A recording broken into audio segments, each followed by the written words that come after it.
হ্যাকারের জীবন পর্ব ৪ মৃত্যুর মিশন। খসরোয়ের আসল পরিচয় এখন আর একেবারে গোপন নেই। রিফাতের পতনের পর অনেকেই জানে কোনো এক জায়গায় এক তরুণ ছেলেই এই বিপ্লবের নায়ক। তবে এখনও তার নাম, চেহারা, অবস্থান কেউ জানে না। এমন এক রাতে হঠাৎ তার এনক্রিপ্টেড ইমেইল বক্সে একটি বিশেষ মেসেজ আসে। Agent Khosru, we have one last mission. If you accept, you may not return. এইবার মেসেজ পাঠিয়েছে বাংলাদেশ সাইবার ডিফেন্স অ্যালিয়েন্স, বিগডে, একটি গোপন সরকারি সংস্থা যারা সবচেয়ে বিপজ্জনক সাইবার অপরাধ দমনে কাজ করে। মিশনের বিবরণ: একটি আন্তর্জাতিক সাইবার সন্ত্রাসী দল, নাম ব্ল্যাক হাইডওয়া। তারা বাংলাদেশের ক্রিটিক্যাল ইনফ্রাস্ট্রাকচারের উপর ভয়ানক ম্যালওয়্যার ইনজেক্ট করেছে।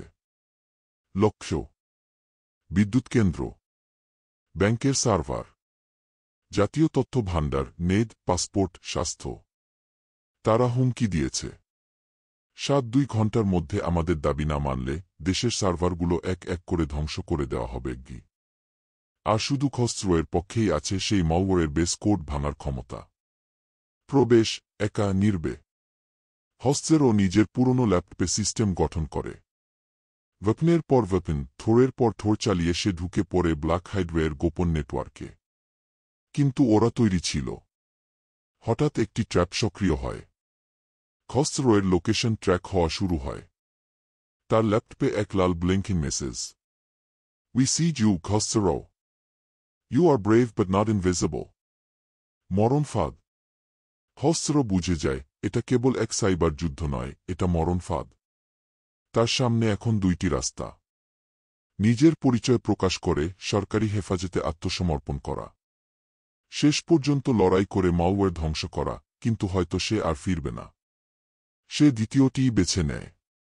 শেষ আক্রমণ: খসরো একটি কাস্টম রিভার্স এক্সপ্লয়েট তৈরি করে। এটা ম্যালওয়্যারকে উল্টো নিজের উপরেই চালু করে দেয়। ব্যাং! ব্ল্যাক হাইডওয়ার সার্ভার একে একে বন্ধ হয়ে যেতে থাকে। তাদের কন্ট্রোল প্যানেলের সব তথ্য মুছে যেতে থাকে। কিন্তু খসরোয়ের স্ক্রিন হঠাৎ হ্যাং হয়ে যায়। শেষবার দেখা যায় তার স্ক্রিনে লেখা, মিশন কমপ্লিট, ডিসকানেক্টিং গু। তারপর আর কিছু দেখা যায় না। শেষ নীরবতা। বিগডে অফিসিয়াল রিপোর্টে লেখা হয়, Anonymous hacker successfully neutralized nation of Riot. His identity remains unknown. His sacrifice remembered. খসরো কি মারা গেছে? নাকি সে কোথাও অন্য নামে, অন্য পরিচয় আছে? কেউ জানে না।